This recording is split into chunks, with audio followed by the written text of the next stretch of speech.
If you can't control this, you will not be able to control anything else that you're wanting in life. Nobody talks about this part of growth, the part where you feel invisible. Not because you've disappeared, but because you are becoming someone new. And that version of you, they have not met them yet. And look, you are not falling off, you're falling into place. You're falling into place of your life. Growth always costs something. Sometimes it costs your comfort, sometimes it costs your friendships. But most of the time it costs your identity. Because who you were can't go where you're headed. Outgrowing people doesn't mean you're better, it means you're being called. And this chance for me and this opportunity for me of moving to Boston was something different for me. It was something that I didn't know I was even going to be comfortable going through. I remember living back in Lubbock, Texas, where Texas Tech is. If you were out there, Reckham Tech, this is where I was playing football for my last year or so of school. It was my last moments of football.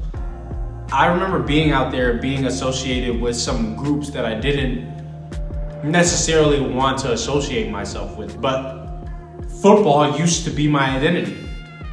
And that was the only person that I understood. That was the only individual that felt okay. That was the only individual that felt like me, when it felt comfortable, it felt at ease. It felt like I could get the validation that I wanted. It felt like I could get the attention that I wanted because I was able to sit in this identity. But over time, I realized being in this was actually putting me in a more negative situation than if I was to just remove myself from it. And it actually had nothing to do with football. It was what football actually categorized me with, the people that it categorized me with, the people that it put me together with. That came with going out, that came with a lot of long nights of being drunk, so to speak, but also just making decisions that I personally did not want to continue going down, making decisions of bad habits, of not eating well, of not taking care of my health, of prioritizing other things that did not serve me well. Always wanting to stay up, always wanting to be on the game, always just wanting to be social and be around all these other people because I don't get to spend the time with them because I'm so occupied with what I'm doing. And sometimes this isolation is what is important for you, not to discredit any of them, not to bash any of them, but this is just not the life that you want to live.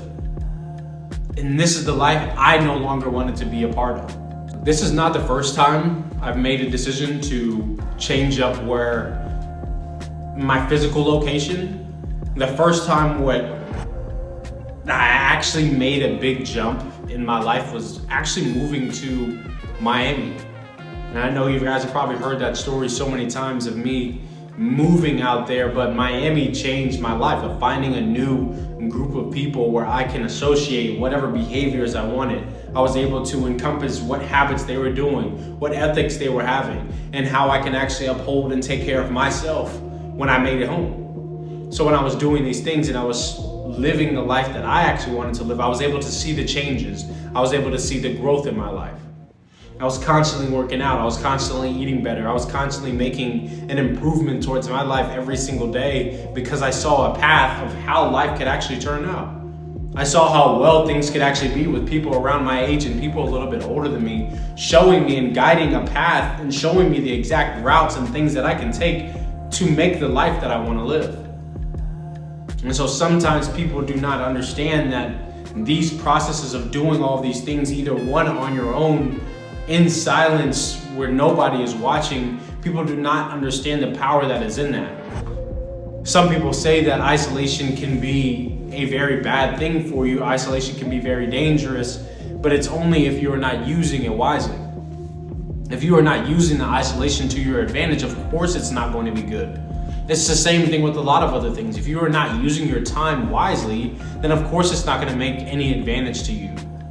If you're waking up at 5 a.m. but you're not doing anything with those in that time frame, of course it's not going to do anything for you and you're just going to feel tired. You have to make sure you're taking advantage of every situation that you're having. So with me isolating myself and actually moving to some place where I was sleeping on the floor to now actually just having a mattress, going through that phase, it showed me like you have to work a little bit harder. Let's earn a little bit more so we can do something for ourselves. We can actually earn something for ourselves rather than our parents providing all these things for us. Not saying any of that is bad. If you have parents that are able to help you out, that is an amazing thing. That is a blessing to have. But ultimately in life, that is not always going to be the case. There's a time where you are going to be on your own, where you have to take care of yourself.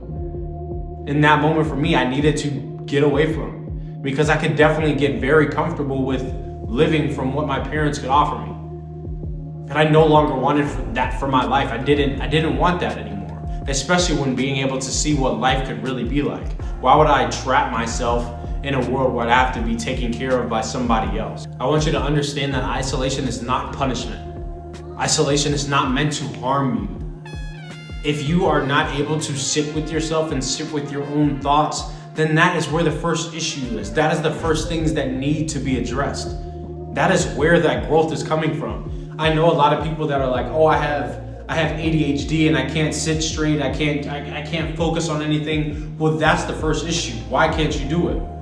What's one thing that we can do to change it? If your mind's always bouncing around to so many different things, how can we navigate that? If your mind is bouncing around so many different things, it's because you don't have the power to just sit there and focus. AKA, you don't have the power to control yourself. You don't have the power to take control of your own life. You are constantly filling your mind with so many different distractions, whether it be talking to so many different people, having a cluttered home, having a cluttered space, having a cluttered environment. If you have all these cluttered things, your mind is going to be cluttered on top of that. So if you were able to start cleaning your own spaces, you were able to clean the workspace that you are at work. If you're an athlete and your locker is completely dirty, of course this is going to be messy, and of course what you have in your head is going to be messy. You're not going to remember the playbook, you're not going to remember any plays, you're not going to remember any routes, you're not going to remember any formations. Everything is going to be all over the place.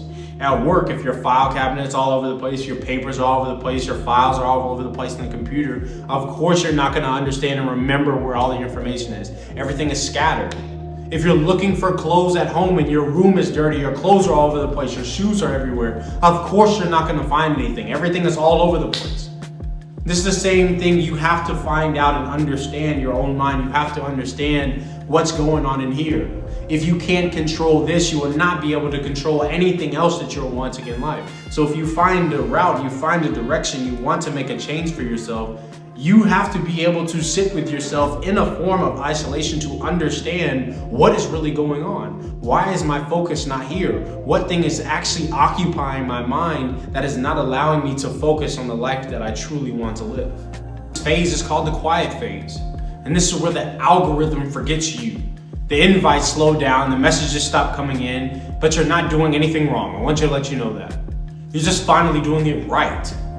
You're not being ignored. God is putting you on do not disturb while he works. This area of isolation is supposed to be so important for you. If you're getting removed from these friend groups, if you're getting removed from these areas of work, it is because something is being built for you, and in this moment, all for you. If you can understand that, you will be able to capitalize on this and be a better individual. And over time, I started to understand why this quiet phase could be scary. I can understand why sitting alone in silence can actually be very hard to do. I started to just fully realize why we make it so hard to just find a moment to just meditate, find a moment to just be with yourself. I started to understand that, and I want to tell it to you. This is when you have to face yourself. It's not the version people wanted, it's not the one that performs, it's just you. Raw, quiet, and unfiltered. And you start realizing you never really knew who you were. You just got good at adapting, good at being liked, but that's not the identity, that's just survival. And now you're learning to live.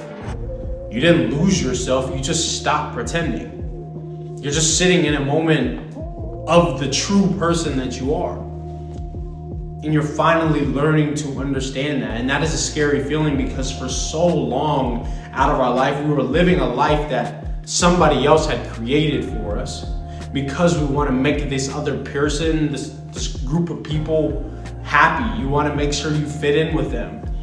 And a lot of the big stressors from my life was fitting in for my family. I didn't want to stand out, but I always wanted to make them happy. I always wanted to make sure I made them proud.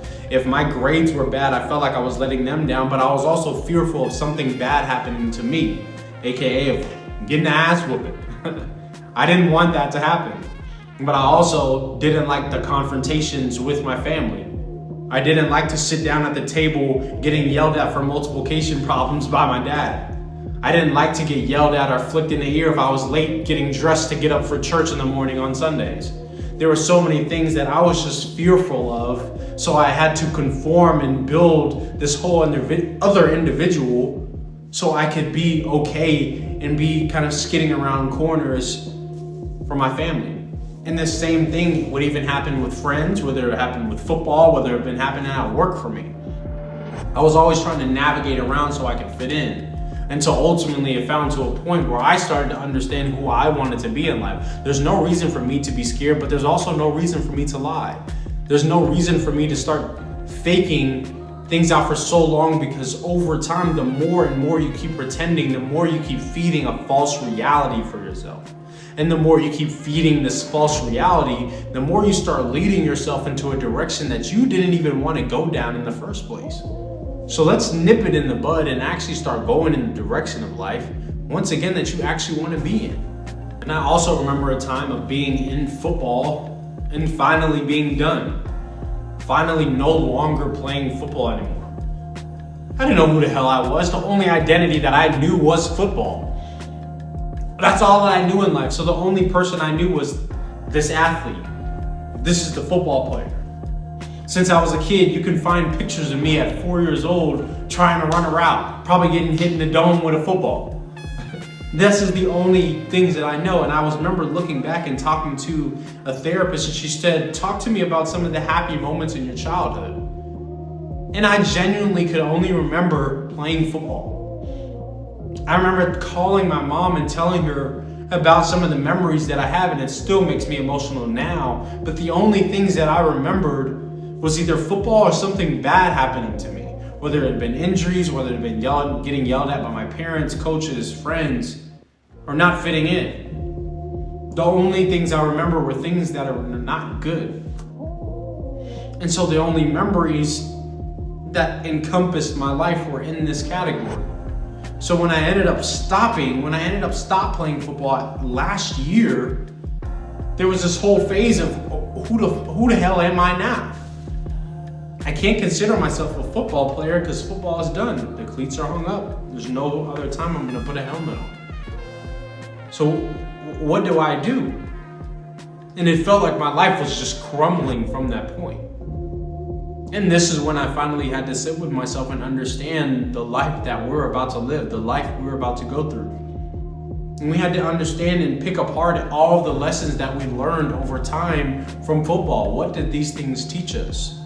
It was teaching me discipline. It was teaching me how to actually develop a routine. It was teaching me how to actually take care of myself physically and what things I could do just with a few modifications. It taught me how to network. It taught me how to lead. It taught me how to be that leader.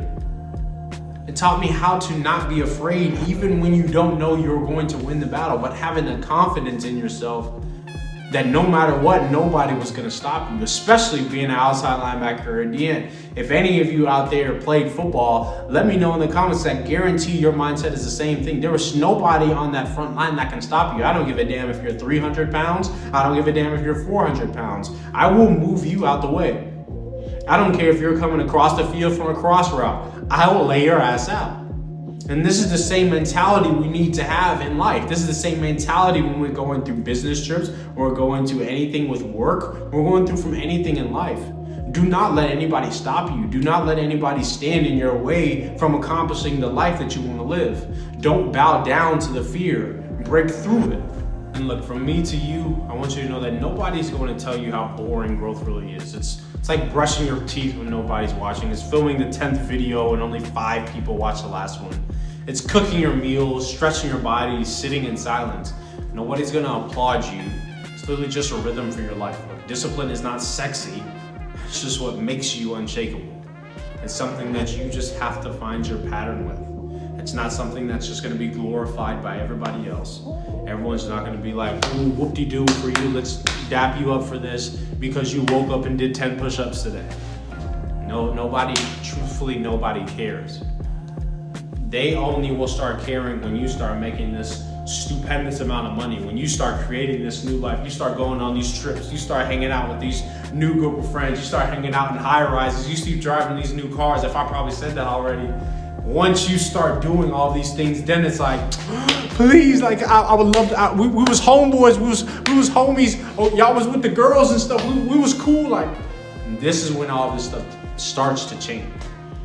But they don't see the nights like these. They don't see the nights of working here. They don't see all the things that we're writing down on the whiteboards. They don't see all the documents we have on the computer. They don't see all the Red Bulls we got late at night. It's currently about to hit midnight and I have other videos I gotta make. Like, there are so many things that are building in life that people do not see behind the closed doors. This is the same thing from any athlete. If you played volleyball, basketball, soccer, baseball, lacrosse, track, the long nights where you were sitting there crying your ass off because you worked so hard, but coaches tore your ass up during practice. You didn't run the route that you needed. You didn't hit the times that you needed. You were throwing up during practice because practice was so hard. People, your fans, the outside world does not see those things being built. You know what that feels like. But they only see you on game day. They only see you on the field. They only see you in the arena. They only see when things at that moment for that little hour of time. This is what social media is seeing. That's why people are just being so glorified of that life. You got to understand and buckle down for yourself. You have to create something. This is not some facade anymore. This is not something that is just fake. This is something that you actually developed for yourself and you built step by step. You weren't just jumping around all over the place. You locked in on one thing and you made it happen.